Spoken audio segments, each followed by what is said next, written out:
Yo mga boss, mga madam, kamusta po kayo? Unti-unti niyo na po bang naramdaman yung epekto ng krisis sa ating bansa? Lalong-lalo na po yung mga maliliit na negosyanteng kamukha namin at yung pong mga negosyo na ang linya po ay wala po sa essentials na kagaya ng pagkain, gamot.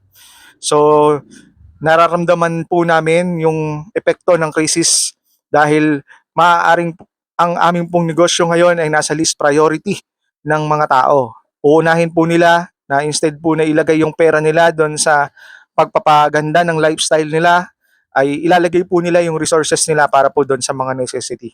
Lalo na po sa pagkain, sa gamot, sa allowance po nila dahil tumaas nga po ang gasolina, ang pamasahe, ang kuryente, ang tubig. So meron po kung pag-switch po ng priority ng buyer o ng mga customers sa ngayon. At wala naman pong masama doon at naiintindihan po namin yung pong sitwasyon sa ngayon. Ang gusto ko lamang pong sabihin para po sa mga kapwa ko mga maliliit na negosyante ay magpakatatag po tayo at hindi pa po ito yung tamang panahon para sumuko tayo. Naniniwala po ako na mga entrepreneur po ay likas po na resilient po tayo sa anumang sitwasyon. At ang una nating naiisip sa bawat problema ay solusyon. Tayo pong mga negosyante ay likas na resourceful para po sa bawat problema. Ang una po kagad nating naiisip, ano yung pwede nating gawin para po masolusyonan yung sitwasyon sa ngayon. At hindi po tayo yung tipo ng tao na ang iisipin ay sino ang may kasalanan, sino ang may gawa. Kaya pakiusap ko lamang po, magpakatatag po tayo at hindi po ito yung tamang panahon para sumuko dahil kailangan po tayo ng ating bansa. Kung mawawalan po ng negosyo, mawawalan po ng trabaho yung mga taong umaasa sa atin, kawawa po yung kanilang mga pamilya. So malaking epekto sa ekonomiya ang pagbaba po ng negosyo, ang pagbaba po ng trabaho, ang pagbaba po ng pagkain ng bawat pamilyang umaasa doon sa ating mga empleyado. So magpakatatag po tayo dahil tayo po ang isang parte ng sagot sa ekonomiya sa ngayon. Tayo pong mga maliliit na negosyante ang mas apektado sa ngayon dahil yung mga mas malalaki sa atin, maaaring mas mahaba po yung PC nila. At tayo po yung mas maiksi po yung PC. Pero kailangan po nating magpakatatag dahil meron po mga taong umaasa sa atin. Bukod po sa pamilya natin, yung pamilya po ng ating mga empleyado.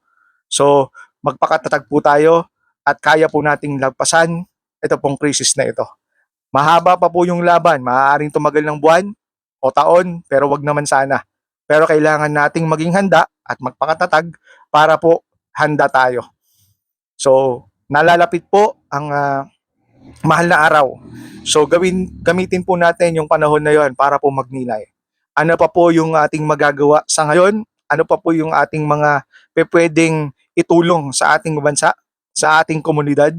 Ano po yung mga maling nagawa natin bilang tao, bilang may-ari, bilang negosyante para po mas maayos natin yung sistema. At pagbalik po natin ng Pasko ng Pagkabuhay sa susunod pong linggo, ay handa na po tayo at buo po ulit yung ating pag-asa na masusolusyonan natin ang problema ng bansa, ng mundo at sabay-sabay nating susolusyonan at matatapos at malalagpasan ang krisis na ito. So magpakatatag po tayo, walang susuko, mahaba pa to at tayo po magtutulungan at magdadamayan sa panahon po ng krisis.